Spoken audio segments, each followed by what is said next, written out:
Bonsoir à tous et merci de vous être joints à nous ce soir pour cette nouvelle rencontre, la 171e de l'Institut Thomas More, une rencontre sous forme de 8 conférences, mais pour ceux d'entre vous qui sont des habitués de nos rencontres, de nos conférences ou de nos séminaires, j'espère qu'ils retrouveront le même esprit de liberté, liberté d'esprit et liberté d'échange. Et à ceux qui se joignent à nous pour la première fois, je souhaite la bienvenue et j'espère qu'ils trouveront nos échanges intéressants, qu'ils n'hésiteront pas à y participer activement et qu'ils deviendront à leur tour des habitués. Je rappelle, pour commencer, que cette rencontre est la première d'un petit cycle de 3 rencontres que nous avons décidé d'initier à la fin du confinement.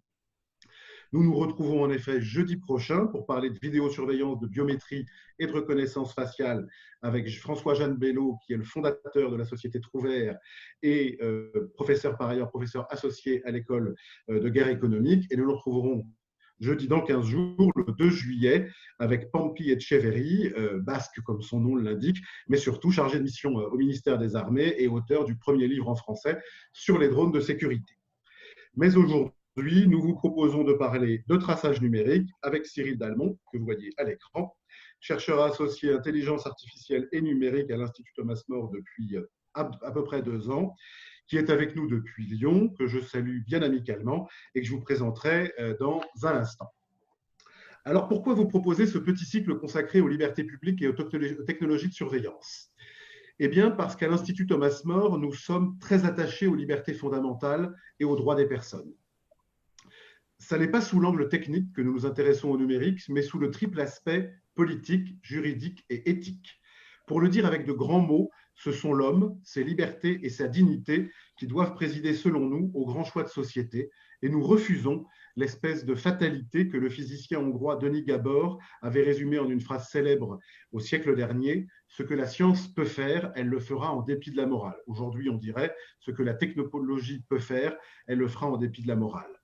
Non, nous ne croyons pas à cette pente-là et nous étions déjà très mobilisés sur ces sujets avant le confinement. Et Cyril, il en parlera peut-être, travaillait à une importante étude sur ce qu'on pourrait appeler nos droits numériques, étude qui sortira cet automne. On était donc très mobilisés sur ces sujets, mais la crise sanitaire que nous avons tous vécue nous est vite apparue comme un inquiétant accélérateur dans la mise en place d'outils de surveillance des populations. Et cela non seulement en Chine, comme on pouvait s'y attendre, mais dans nombre de pays européens.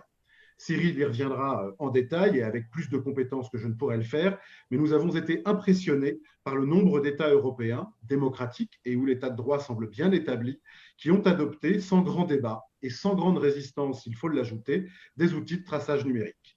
Je rappelle que dans 2 pays au moins, à ma connaissance en tout cas, l'Italie et la France, l'idée de munir les citoyens de bracelets électroniques a été sérieusement avancée par certains. Il nous a donc semblé indispensable de nous arrêter un moment sur le sens et la portée de cette réalité nouvelle. Certes, le traçage numérique, concrètement l'application Stop Covid dans notre pays dont nous allons parler ce soir, le traçage numérique est présenté comme un instrument de lutte contre la pandémie. Certes, il est basé sur le volontariat des personnes qui choisissent d'ouvrir cette application. Et certes, et cela nous a été dit plusieurs fois explicitement, certains préfèrent que ce soit l'État plutôt que les GAFAM qui l'utilisent. Ces arguments nous apparaissent hautement discutables, et Cyril y reviendra sans doute, mais surtout, ils n'épuisent pas toute la question. Qu'est-ce qu'un État qui peut surveiller les allées et venues et les relations interpersonnelles de ses citoyens? Qu'est-ce que cela nous dit du rapport qu'il entretient avec ses citoyens? Par ailleurs, les garanties mises en avant sont-elles sérieuses et suffisantes? Peut-on raisonnablement penser, enfin, que ces outils seront sagement rangés dans la boîte de Pandore dont on les a fait sortir une fois la crise sanitaire passée? Voilà, de très rapides questions en guise d'introduction, questions parmi d'autres que nous vous invitons à débattre ensemble tout à l'heure. Nous vous proposerons de le faire après l'intervention de Cyril, une vingtaine de minutes, je crois. Cyril, que je vous présente rapidement maintenant. Cyril Dalmont est titulaire d'un DEA en droit public. Il connaît bien le monde politique puisqu'il a été longtemps assistant parlementaire et chargé de mission dans une grande métropole française. Il travaille aujourd'hui dans le secteur privé. Et au sein de l'Institut Thomas More, qu'il a rejoint il y a 2 ans, je l'ai dit tout à l'heure, il analyse les mutations sociales et politiques provoquées par l'apparition et le développement de l'intelligence artificielle et du numérique. Il se concentre en particulier, et c'est pour ça que ça va être intéressant ce soir, sur les questions de régulation et les enjeux éthiques liés à leur déploiement dans l'espace public et dans la vie privée des personnes et des familles. Il a plusieurs publications à son actif. Vous pouvez aller sur sa page profil sur notre site. Mais pour le sujet qui nous occupe ce soir, je rappelle qu'il est l'auteur d'une note publiée au mois d'avril dernier, une note intitulée « Traçage numérique, pourquoi c'est non ?» Cette note, vous la trouverez sur notre site, bien sûr, sur la page d'accueil ou sur la page de l'événement de ce soir. Voilà, j'ai posé les termes du débat, je m'arrête, je cède la parole à Cyril pour une vingtaine de minutes environ, et nous pourrons ensuite discuter une bonne demi-heure tous ensemble. Cyril, à toi. Bonsoir à toutes et à tous, merci d'être parmi nous. Donc, je vous propose, dans le cadre de cette vidéoconférence, de voir dans un premier temps ce qu'est le traçage numérique, l'application Stop Covid, avant de faire un point historico-juridique et ensuite d'ouvrir le débat sur les risques à venir. Donc, le traçage numérique, en anglais tracking, est une méthode employée pour connaître les déplacements des populations. Le retour sur trace ou retour arrière, en anglais backtracking, permet quant à lui d'identifier les relations interpersonnelles des individus tracés par le système. Le terme trace numérique désigne toutes les informations qu'un dispositif numérique enregistre sur l'activité ou l'identité de son utilisateur au moyen de traceurs tels que les cookies, par exemple, soit automatiquement, soit par le biais d'un dépôt intentionnel. Moteur de recherche, blog, réseaux sociaux, sites de commerce électronique, mais aussi carte à puce, sites de transport, téléphone mobile, objets connectés. Tous les systèmes qui requièrent une identification ou une interaction sont susceptibles de capter des informations sur l'utilisateur. Parcours, requêtes, préférences, achats, connexions, évaluation, coordonnées, position géographique. Les traces numériques ne sont pas des messages, mais des données qui, prises isolément, n'ont guère de sens, mais qui, une fois regroupées, traitées et combinées entre elles, peuvent révéler des informations significatives, stratégiques ou sensibles sur les personnes et leurs activités, voire de construire un véritable profil numérique des personnes. L'application Stop Covid, lancée par le gouvernement le 2 juin dernier à grand renfort de publicité, aurait, selon Cédric O, le secrétaire d'État au numérique, été installée depuis environ 1,7 million de fois, ce qui représente un peu moins de 2,4% de la population française et moins d'un utilisateur sur 60 de smartphones en France. À titre de comparaison, l'application de suivi de cas contacts australienne avait été téléchargée par 8% de la population en 24 heures. Son équivalente norvégienne avait, elle, été activée en une semaine par plus d'un quart de la population. Mais concrètement, de quoi parle-t-on ? Stop Covid est une application faisant appel au système Bluetooth pour effectuer un suivi de contact ou contact tracing, c'est-à-dire de traçage des personnes et de leurs relations interpersonnelles grâce à leur smartphone, afin de pouvoir suivre les malades et les personnes qui sont susceptibles d'avoir été infectés lors de leur déplacement quotidien. Excuse-moi, Cyril, apparemment, il y a plusieurs personnes qui entendent mal. Est-ce que tu peux vraiment, oui, je sais, voilà, peut-être tenir comme ça, sera pas très confortable pour toi, mais peut-être mieux pour tout le monde. Est-ce que ça va mieux ? Rapproche encore. Est-ce que ça va mieux ? Ça a l'air d'être mieux, oui, je pense. Après, il faut que je le mange. Bien que le gouvernement ait prétendu lors des débats parlementaires que Stop Covid ne soit pas réellement une application de tracking, puisque selon lui, la démarche d'installation était volontaire, étonnamment, le mode d'emploi officiel de Stop Covid, disponible sur le site internet economie.gouv, détaille son fonctionnement de la manière suivante. Stop Covid est une application d'aide à l'identification des cas contacts qui s'inscrit dans le plan sanitaire global de déconfinement du gouvernement. Dans le contexte de l'épidémie de Covid-19, le suivi des contacts ou contact tracing en anglais consiste à informer le plus rapidement possible une personne qu'elle a été en contact avec un individu testé positif au Covid-19. Ce n'est pas du tracking, mais c'est du tracking quand même. Nous savons déjà que ce type de dispositif existait dans certains pays dans lesquels il peut être obligatoire, comme en Chine, en Corée du Sud, à Taïwan, en Pologne ou en Israël, ou facultatif avec des degrés d'incitation variables comme à Singapour. Si le gouvernement français se veut rassurant depuis le départ dans cette affaire, il convient malgré tout de rappeler que tous ces outils de tracing, du plus doux au plus contraignant, sont cumulables entre eux et reposent sur les mêmes prérequis. Identifier les personnes, les suivre dans leurs déplacements, et leurs relations interpersonnelles et éventuellement contrôler leur lieu de résidence. Ils sont donc très largement attentatoires aux libertés publiques et aux droits fondamentaux. D'ailleurs, malgré toutes les assurances du gouvernement en matière de respect des libertés publiques, qui vantait l'anonymisation des données et l'absence de base de données centralisées dans son application, un chercheur de l'INRIA a démontré en moins d'une semaine que les informations de tous les contacts croisés pendant les 14 derniers jours par un utilisateur de Stop Covid sont directement envoyées à un serveur central. Cette information a été relayée par Mediapart et Le Point cette semaine et elle n'a pas été démentie par le gouvernement. On est donc très loin de l'hypothèse initiale des 15 minutes passées entre deux personnes à moins d'un mètre. Les sceptiques me répondront qu'il n'y a rien de nouveau dans tout ceci, puisque les géants du numérique utilisent le tracking et le backtracking à grande échelle depuis des années à des fins commerciales. Ils auront en partie raison. Et je vais maintenant enfoncer une porte ouverte, car je ne doute pas que vous n'ayez plus beaucoup d'illusions sur ce fait. Nous sommes déjà quasiment tous tracés consciemment ou non, volontairement ou non, et ce, depuis des années, par les géants du numérique et les opérateurs de téléphonie mobile. Et ce, que le GPS ou le Bluetooth soient activés ou non sur vos équipements. Comment est-ce possible? C'est très simple. En premier lieu, grâce aux antennes relais.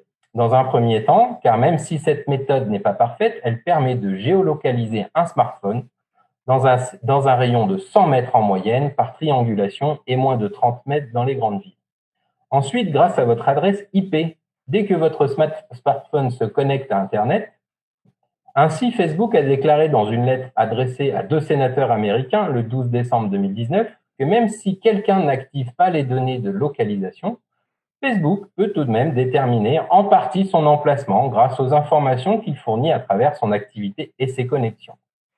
Facebook précise également que théoriquement, dans ce cas précis, le tracing va s'arrêter au niveau de la ville ou du code postal sans chercher à aller plus loin.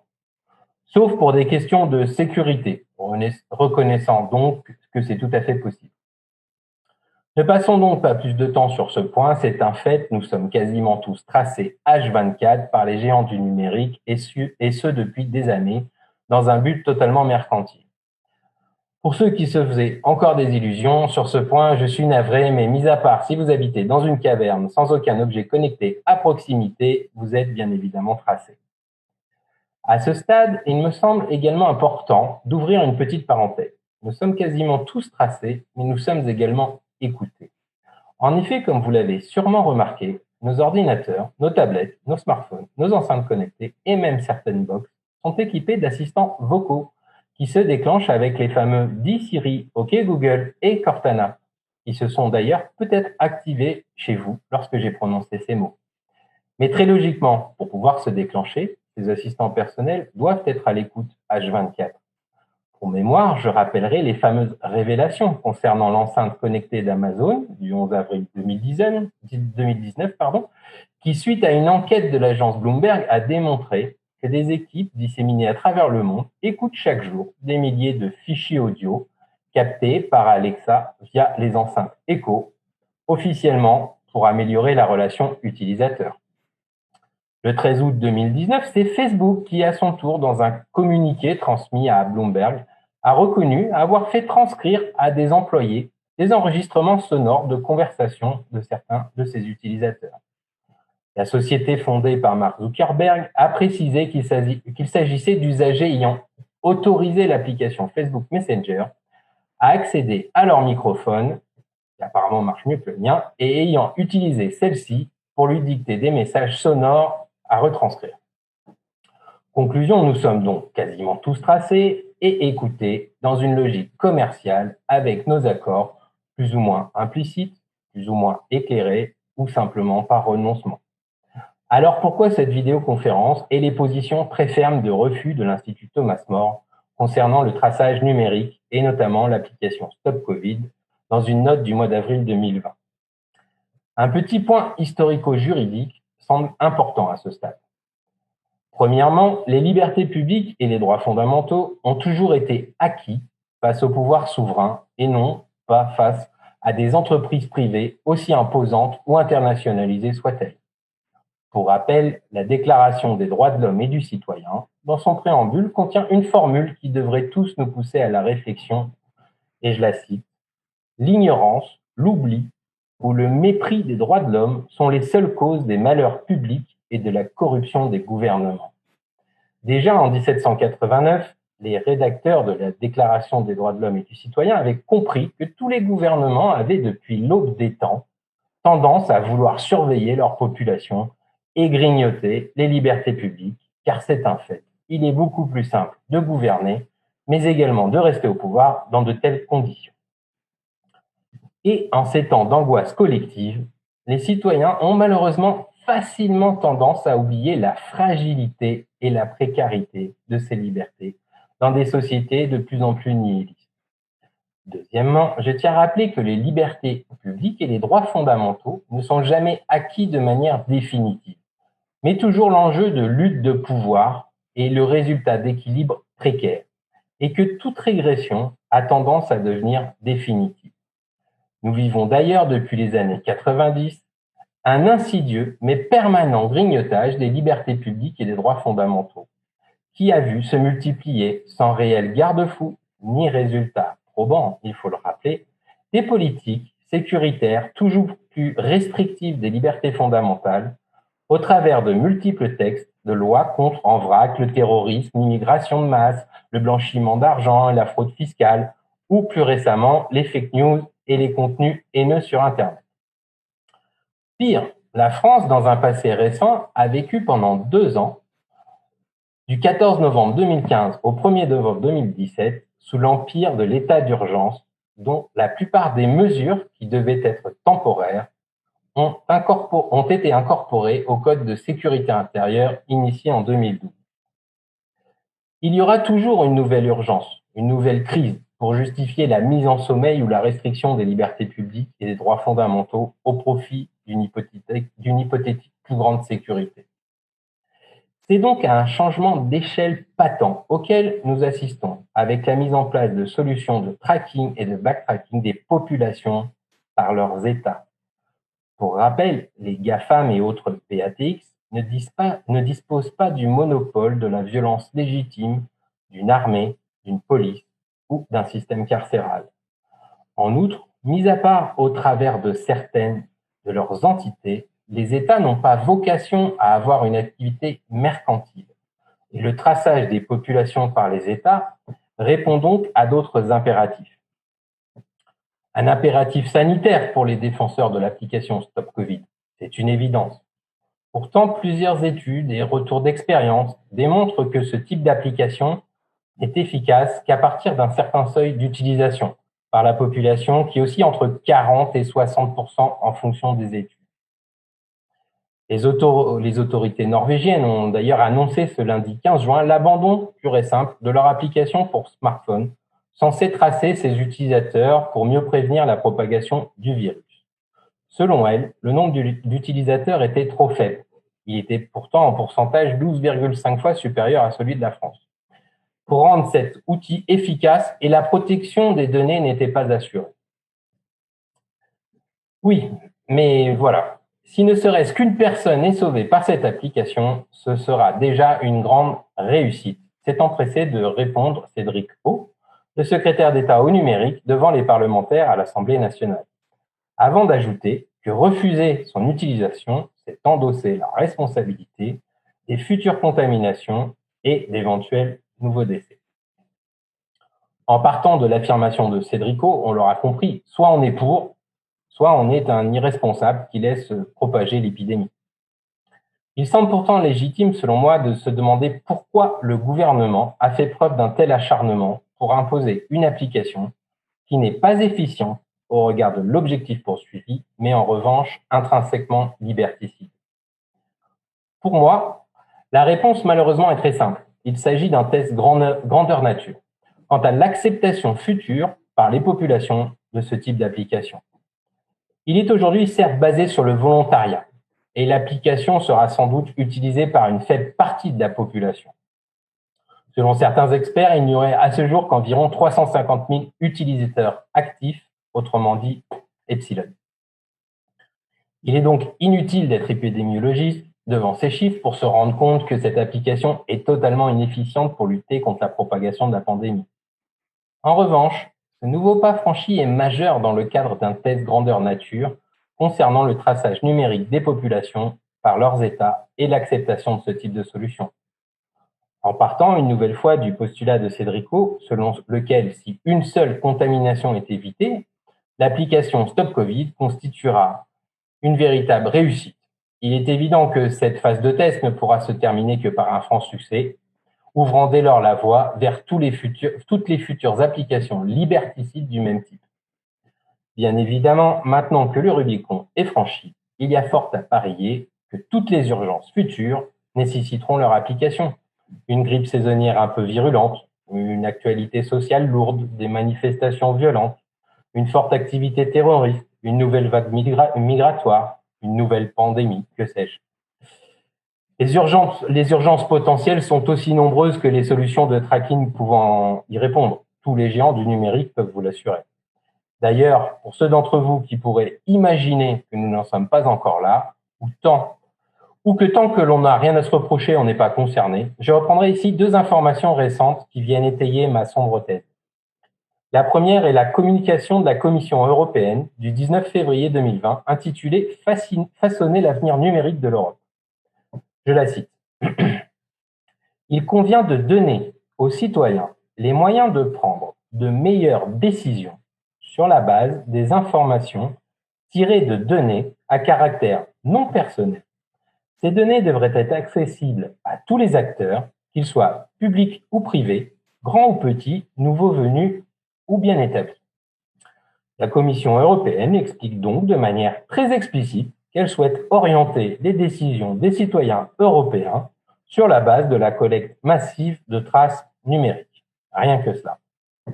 La seconde est l'annonce du 9 juin 2020 du choix de 2 sociétés françaises, Idemia et Soprasteria, retenues pour la création d'une base de données biométriques de 400 millions de personnes pour le nouveau projet Common Identity Repository, qui a été adopté le 16 avril 2019 par le Parlement européen.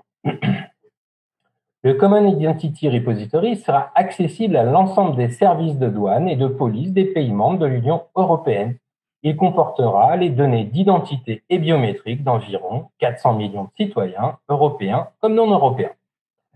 Très officiellement, ce nouvel outil vise bien sûr à protéger les citoyens européens et à lutter contre le terrorisme, l'immigration illégale et le blanchiment de capitaux.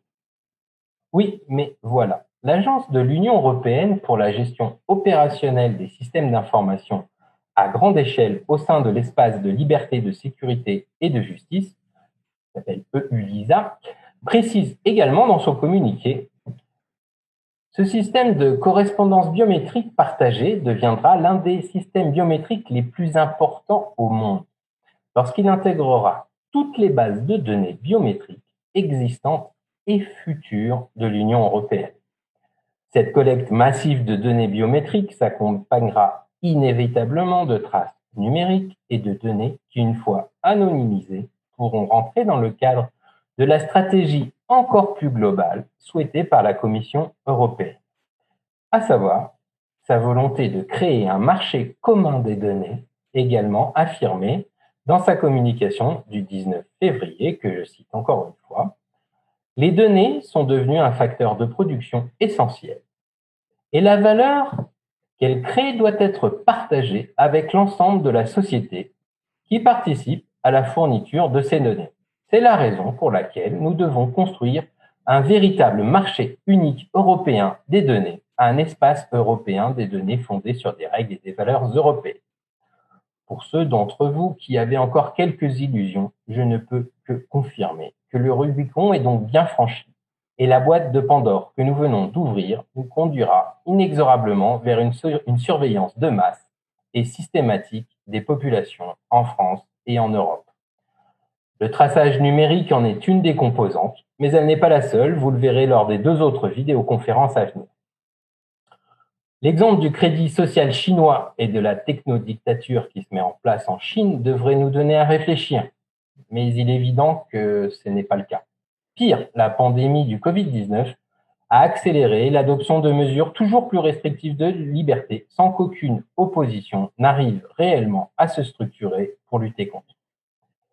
Les démocraties occidentales jouent avec les technologies numériques qui, nous le savons tous, portent en elles une tendance liberticide au regard du volume d'informations qu'elles peuvent traiter. Comme des enfants jouent avec un serpent pour se prouver qu'ils n'en ont pas peur. La morsure risque cependant d'être rapidement fatale pour les libertés publiques et les droits fondamentaux des citoyens, sans une prise de conscience générale. Je vous remercie de votre attention. Je vous propose maintenant de répondre à vos questions. Merci, merci Cyril. Bon, tu as un peu plombé l'ambiance. La thèse, tu l'as dit d'ailleurs, tu parles d'une sombre thèse. Effectivement, tu es extrêmement pessimiste et sur une position d'inquiétude forte, alors très étayée et très argumentée. Peut-être pour lancer la première question, puis après, je vous invite tous, hein, tous les participants, à ne pas hésiter à poser des questions, soit en utilisant la fonction question-réponse, soit en levant la main pour qu'on puisse voir que vous souhaitez prendre la parole. Mais Cyril, peut-être pour poser la première question, j'aimerais qu'on revienne sur les garanties technologiques qui ont quand même été mises en avant pour la mise en place de l'application Stop Covid.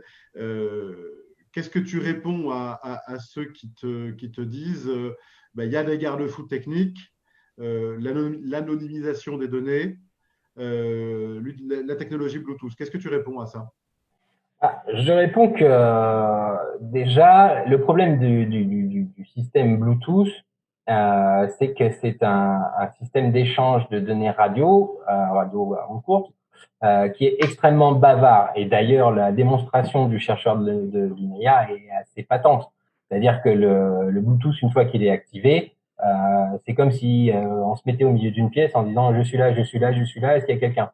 Et il récupère toutes les informations de tous les autres puces Bluetooth qui sont autour de lui. Donc forcément, quand on parle du système Bluetooth comme d'un système plus souple ou moins intrusif, pour moi c'est complètement faux, puisque de toute façon, déjà au niveau des objets connectés dans les domiciles des gens, il y a du Bluetooth. Tout le monde a une enceinte, enfin tout le monde, peut-être pas tout le monde, mais beaucoup de gens ont une enceinte, ont une caméra, ont une box, et forcément, il y a une opérabilité. Donc, c'est très facile derrière de situer un individu par rapport au lieu où il se trouve. Ensuite, au niveau de l'anonymisation aujourd'hui, c'est un peu une blague parce que le fondement même de l'application, c'est d'identifier une personne. Comment on identifie une personne si elle est réellement anonyme? Ça ne fonctionne pas, c'est une blague. C'est pour ça que le gouvernement avait dit qu'il n'y aurait pas de base de données centralisée et que, au bout d'une semaine, on sait qu'il y a une base de données centralisée. Il faut pouvoir identifier cette personne. Donc, on dit avec un algorithme, on anonymise les données et c'est l'algorithme qui va déterminer si on a été contaminé ou pas. Oui, forcément, d'accord. Mais à un moment donné, cette personne, elle est identifiée et elle sera identifiée 2 fois. Une fois dans la base centrale et une fois par l'ARS à partir du moment où la personne se sera signalée. Je te remercie. Je continue de faire l'avocat du diable ou l'avocat de ceux qui te jugeront peut-être trop pessimiste. Même si ce n'est pas le même dossier, il y a quand même eu une nouvelle importante cet après-midi, c'est-à-dire le rejet de la loi Avia, enfin la censure de la loi Avia par le Conseil constitutionnel. Ça veut dire que, oui, on a parlé des garde-fous techniques, il peut aussi y avoir les garde-fous juridiques et institutionnels qui fonctionnent sur le traçage et en France l'application Stop Covid. Quelles ont été les positions des différents acteurs institutionnels et des gardiens des droits et des libertés que sont, enfin, quel Conseil constitutionnel évidemment, mais peut-être aussi rappeler la position du Conseil d'État. Alors, il faut quand même préciser 2 choses. La première, c'est que l'application Stop Covid, elle a été lancée pendant une période d'état d'urgence sanitaire, ce qui pose un problème majeur, puisque pendant une période exceptionnelle, les garde-fous déjà sont restreints. D'ailleurs, le Conseil constitutionnel et le Conseil d'État, donc le Conseil d'État a appliqué sa jurisprudence classique, qui est de dire en période exceptionnelle, le gouvernement, d'une certaine manière, peut déroger à la légalité. On contrôlera après coup. Le Conseil constitutionnel a plutôt suivi jusqu'à aujourd'hui la position, puisque nous sommes toujours dans le cadre de l'état d'urgence sanitaire jusqu'au 10 juillet. Jusqu'à aujourd'hui, le Conseil constitutionnel avait plutôt suivi cette position. Il vient de changer de braquet et c'est plutôt une très très bonne nouvelle et effectivement, puisque la loi Avia a été quasiment intégralement, en chose quasi unique, quasiment intégralement censurée. Je crois qu'il y a 8 articles qui ont été censurés par le Conseil constitutionnel. Au niveau du tracing, en fait, la position la plus surprenante peut-être celle de la CNIL, qui a donné un accord sous condition, mais un accord sous condition au regard des informations que le gouvernement lui a fournies. Et je pense que la position de la CNIL va évoluer suite aux révélations du chercheur de l'INRIA, parce que cette création de base de données centralisée et le fait que l'application collecte les données de toutes les personnes qu'elle croise finalement, ces personnes aient une application Stop Covid installée ou pas du tout. C'était absolument pas le prérequis technique qui a été fourni à la CNIL. Donc je pense qu'elle va changer de posture très rapidement. D'accord, on commence à recevoir des questions. Je me fais le porte-parole. Il y a une première question sur les drones. Alors, on en parlera dans 15 jours. Tu n'es pas un expert des drones, mais la question est la suivante. Les drones de surveillance sont-ils déjà sortis? Autrement dit, a-t-on observé l'usage des drones de surveillance pendant le confinement? Enfin là, ça c'est moi qui interprète la question peut-être. Pendant la période de confinement pour surveiller les populations. Alors, je peux répondre pour une partie. Oui, les drones de surveillance sont sortis puisque le Conseil d'État a refusé son application sur Paris et leur utilisation sur Paris. Donc oui, ma réponse se limitera à ça parce que je suis vraiment pas spécialisé dans cette question. Mais oui, c'est des technologies qui existent déjà. D'accord. Deuxième question que je te lis intégralement, qui commence par « Merci pour cette présentation passionnante ». Donc, réjouis-toi. La question est la suivante. L'anonymisation des données est-elle possible dans d'autres applications? Data Health Hub, dont Cédric O et le ministère de la Santé disent que ce serait un outil fantastique de big data pour la santé. Donc, est-ce que cette appli-là serait préférable ou serait meilleure? Alors, déjà, il y a un problème sur le Data Health Hub qui est que l'hébergeur des données, c'est Microsoft. Donc, c'est la première difficulté, puisqu'en fait, c'est une entreprise étrangère qui va gérer des données de santé de patients, vous, moi, tout le monde, de patients français. Sachant que les règles applicables aux États-Unis ne sont pas les mêmes que celles applicables en Europe. Et pour simplifier, un juge dans un État, un juge du premier ressort, peut très bien exiger de Microsoft de fournir les données qui sont sauvegardées sur les serveurs de Microsoft. C'est assez incroyable, mais finalement, en fait, on peut très bien avoir des partages des données de santé françaises hébergées sur ce cloud, puisque c'est une entreprise étrangère qui va s'en occuper. Ensuite, l'anonymisation, c'est très dur à dire, des données, finalement, c'est toujours très difficile comme débat, puisque en fait, des chercheurs arrivent à démontrer qu'avec une quinzaine de données anonymes, ils arrivent à reconstituer l'intégralité des données personnelles et à identifier une personne n'importe où dans le monde à 80, je crois c'est 96 ou 97% avec 15 données brutes. Donc, imaginons sur un dossier patient qui va contenir des centaines de données, c'est finalement très simple de reconstituer l'identité de la personne. Merci. Je crois qu'on a quelqu'un qui souhaite poser une question en direct. Madame Boucher, nous vous écoutons. Vous m'entendez? Oui, très bien. C'est bon, parfait. Je suis la présidente d'un think tank qui s'appelle Forum Athéna, qui existe depuis 2007 et qui est centré sur les questions de souveraineté numérique. Donc, le sujet de ce soir nous intéresse particulièrement. Et d'ailleurs, nous avons fait un communiqué de presse sur les données de santé et Microsoft qui a été assez suivi, y compris suivi de réflexion du côté du gouvernement. Mais d'une façon générale, si vous voulez, la situation est la suivante.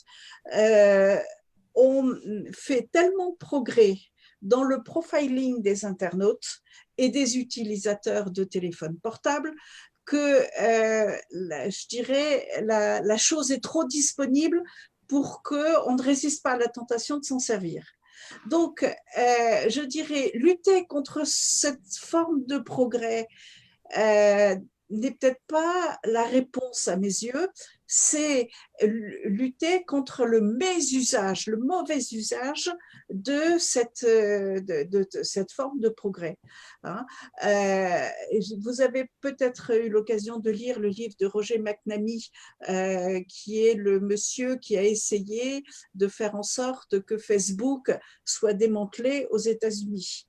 Il raconte tout son toujours en cours, d'ailleurs. Pardon ? C'est toujours en cours. C'est toujours en cours, mais il est un peu défaitiste. Dans le livre, il dit « je crois qu'on ne va pas y arriver ». Il explique pourquoi. Mais c'est intéressant, son explication. Voilà. Donc, effectivement, Facebook qui enferme les gens dans des bulles et ensuite les manipule quand ils sont bien enfermés dans leurs bulles, c'est juste pas possible. C'est mortifère au dernier degré, donc il ne faut pas y aller. Par contre, que l'Europe se dote d'un espace numérique où elle part de l'idée qu'en connaissant les individus, leurs comportements, donc leurs besoins, on peut anticiper leurs besoins et s'arranger pour qu'on vive dans un monde friendly, agréable à fonctionner, où on ne nous demande pas de remplir sans arrêt les mêmes formulaires, où on ne nous demande pas quasiment de demander une aide parce qu'on y a droit. On nous dit simplement vous avez droit à cette aide, est-ce que vous pouvez, voilà, mais vous avez le devoir de régler cette taxe et je vous prie de bien vouloir la régler, etc. etc. C'est-à-dire, si c'est fait à bon escient, why not? Si c'est fait à mauvais escient, surtout pas. Parce que le problème que nous avons, c'est que nous allons dans une société où le numérique est omniprésent, mais en même temps, nos formes de vie et nos formes d'urbanisme font que nous avons des relations sociales qui font qu'on ne se régule plus les uns les autres. Vous voyez le nombre de divorces, vous voyez le nombre de querelles entre les voisins, vous voyez tout un ensemble de choses qui, autrefois, étaient demandées. On demandait à la population de prendre soin de ses voisins, on demandait au curé de prendre soin de ses ouailles, et ainsi de suite. Et tout ça, ça n'existe plus. Alors, la technologie apporte une réponse, c'est peut-être un outil, mais il faut surtout le mettre au service d'un système. Et évidemment, au cœur de tout ça, et je ne pense pas que vous allez me contredire, c'est qu'il faut aller vers une démocratie de plus en plus proche du terrain et décentraliser la démocratie. Et à ce moment-là, on peut aller vers quelque chose de viable. Mais croire qu'on peut lutter contre le progrès, j'y crois pas. Alors, c'est une question fleuve. Je crois absolument pas qu'on puisse lutter contre le progrès. C'est pas du tout mon propos. Le progrès, par contre, ça s'accompagne. Et aujourd'hui, c'est accompagné par personne. Il vous aura pas On est d'accord. Il vous aura pas échappé que l'Union européenne, depuis le basculement de Maastricht, en fait, est devenue essentiellement un marché, un grand marché de consommation. Voilà. Et qui, depuis, a... Convoité. Un marché convoité. Mais qui n'a plus aucune vision d'avenir, finalement. Absolument. Qui ne permet plus de faire de la coopération sur des grands projets. Et on le voit très bien, notamment sur le numérique, il est quasiment impossible aujourd'hui de faire émerger des champions numériques européens parce que tout simplement, dans l'ADN même de ce qui est devenu l'Union européenne, c'est contraire aux règles du marché. C'est-à-dire que financer, comme on a pu financer autrefois Airbus, à perte pendant des années pour en faire un champion européen, c'est contraire aux règles de la concurrence. Donc très clairement, ce n'est pas possible. Donc aujourd'hui, en fait, on a un boulet au pied et des solutions doivent être trouvées pour accompagner en fait ce progrès, mais l'accompagner sur la base de règles éthiques. Aujourd'hui, les règles elles sont imposées par les acteurs du marché qui viennent d'autres régions du monde. Cyril, il y a une autre question qui nous est arrivée. Nous revenons à Stop Covid purement et strictement. Que répondez-vous à Cédric O quand il nous dit que Stop Covid peut sauver des vies? L'argument n'est-il pas imparable? Alors, je vais répondre très simplement. Si vous roulez à 10 km/h, a priori, il n'y aura plus de morts sur les routes. Est-ce qu'on va le faire? Non. L'argument de dire dès la première personne sauvée, l'application est efficace, c'est un faux, c'est totalement un argument qui est totalement fallacieux puisque en fait c'est une inversion du réel. On empiète sur les libertés publiques de tout le monde, on rentre dans l'intimité de tout le monde pour faire en fait du traçage inefficace. C'est simplement inefficace. À la limite, une personne des ARS avec un téléphone fera un travail bien plus efficace. Donc non, pour moi, cet argument, il est fallacieux. Mais il faut pas être angéliste. Il a donné cet argument, c'est parce que pertinemment, il savait au départ, et c'est, je pense, le plus triste, c'est qu'il savait que cette application, ça reste un test. C'est un test à échelle d'un pays, un test grandeur nature, mais un test. Il avait déjà les informations, elles ont été débattues au sein de l'Assemblée, il avait déjà les informations sur le niveau nécessaire d'utilisateurs pour que c'est une réelle effectivité. D'accord. Nouvelle question que je te lis. Parlez-nous des boîtes noires qui se trouvent dans nos box Wi-Fi et pourquoi les opérateurs ne nous en parlent pas. Je suis pas spécialiste de cette question. Je vais pas m'y aventurer. Il est évident que les box contiennent des zones mémoire dans lesquelles sont stockées un certain nombre d'informations liées aux échanges de données entre les appareils connectés au Wi-Fi et votre box. Après, j'ai pas les compétences techniques pour l'expliquer et je me suis pas vraiment penché sur cette question, donc je vais pas aller plus loin. Par contre, ce qu'on peut dire, et qui est très intéressant, et qui revient un petit peu là au sujet de départ, c'est qu'il existe aujourd'hui une box qui est sur le marché, qui est commercialisée par un opérateur français qui s'appelle Delta, donc Freebox Delta, pour pas citer l'opérateur, qui contient, comme le système d'Amazon, un système d'échange de domotique et qui est en opérabilité directe avec tout objet connecté au sein du foyer. Et forcément, c'est comme si vous aviez un commercial de chez Free qui vivait à demeure chez vous. Voilà, par contre, il n'y a aucune question à se poser. Je voudrais revenir à un point que tu as évoqué, que j'ai également évoqué en introduction, parce que je trouve que c'est vraiment un sujet important et j'aimerais qu'on s'y arrête un instant. Que dire explicitement à ceux qui te disent mais on est déjà amplement surveillé ou observé ou par les GAFAM. Je préfère que ce soit l'État français plutôt que les GAFAM. C'est un vrai sujet sur la. Encore une fois, on est peut-être un peu caricaturaux dans ce qu'on dit, mais sur la nature de celui qui est derrière la lorgnette, quoi. du point de vue de nos libertés, comment tu réagis toi et quel choix est le moins pire? Je pense très objectivement que c'est pas une bonne chose. Et d'ailleurs, on a, comme tu l'as annoncé, on a un rapport qui va sortir à l'automne sur cette question, qui proposera des solutions.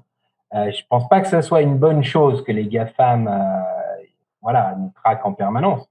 Par contre, pour moi, le changement d'échelle qu'un État, que des États d'ailleurs, se lancent sur ce créneau, c'est dramatique. C'est dramatique parce que le monopole de la violence légitime, c'est l'État qui le possède. C'est pas les GAFAM.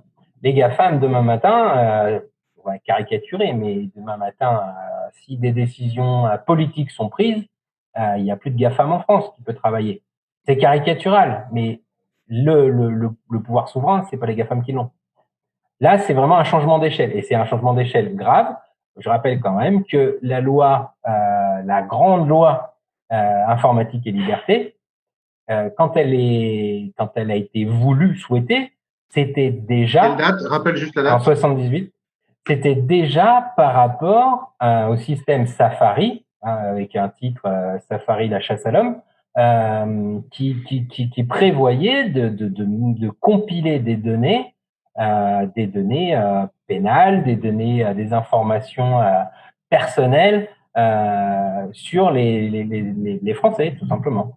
Mais quand on regarde l'échelle, alors je peux pas le citer de mémoire, je me rappelle plus, mais l'échelle du fichier Safari, mais c'était peanuts. Enfin, il tient sur un smartphone il y a 5 ans. C'était rien du tout. Et déjà à l'époque, le législateur s'est auto-censuré, s'est contrôlé pour dire non, l'État par nature, euh, les gouvernements par nature ont tendance à vouloir rogner, grignoter les libertés publiques et les droits fondamentaux. Et c'est pour ça que tout l'ordonnancement juridique des démocraties est fait de contrôle, de pouvoir, de contre-pouvoir et de garde-fous pour empêcher ce genre de dérive. Ouvrir cette boîte de Pandore, c'est vraiment un phénomène très grave. Mettre sous contrôle la population dans son intégralité, pour des résultats qui seront quoi? Et si on analyse les courbes de la délinquance, depuis que les lois des années 90 sont cumulées les unes aux autres, de plus en plus liberticides, de plus en plus restrictives de liberté, si on analyse les courbes de la délinquance depuis 1995, elles sont linéaires. L'impact, il est quasi nul. Okay.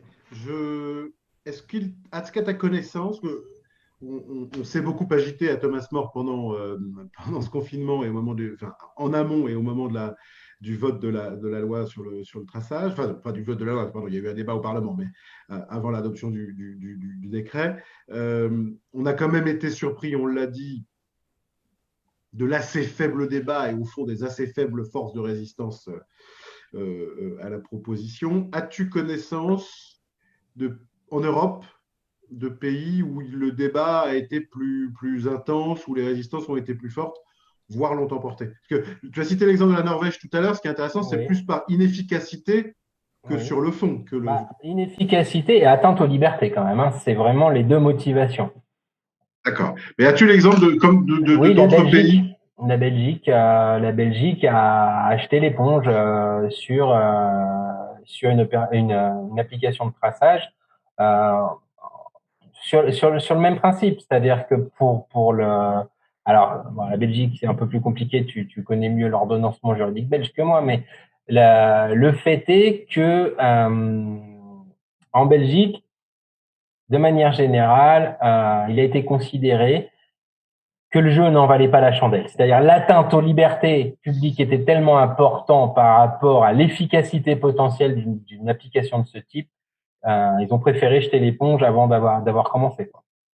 Tu es certain que ça n'est pas pour des raisons techniques? Non, en fait, très objectivement, Apple et Google ont une solution technique. Il suffit de mettre la marque belge, la marque France, la marque allemande dessus. ça fonctionne en quelques heures. Donc, dans cette logique-là, à partir du moment où la personne, où l'État veut une solution de traçage, les deux opérateurs qui possèdent 98% des systèmes d'exploitation des smartphones en circulation, et il leur a fallu 20 jours pour mettre en place la solution. Pourquoi? Parce qu'ils l'utilisent au quotidien. Donc, c'était pas très compliqué finalement. En fait, c'est le principe de la marque blanche. Ils sont capables aujourd'hui, ces deux groupes internationaux, de fournir en marque blanche à des États une application de traçage numérique.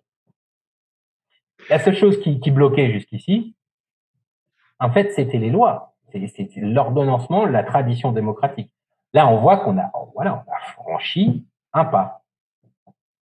C'est pas un problème technique. Juste là, c'est une question de pure curiosité. Tu as suivi le débat aux États-Unis? Il n'y en a pas vraiment eu, à ma connaissance, mais justement, je connais ça mal. Le débat aux États-Unis, il n'y en a pas eu parce qu'il avait déjà eu lieu sur des applications de traçage qui avaient voulu être imposées pour analyser la présence d'étudiants dans les universités. Et ça a fait un tollé parce que forcément c'est totalement intrusif. C'est donner un bracelet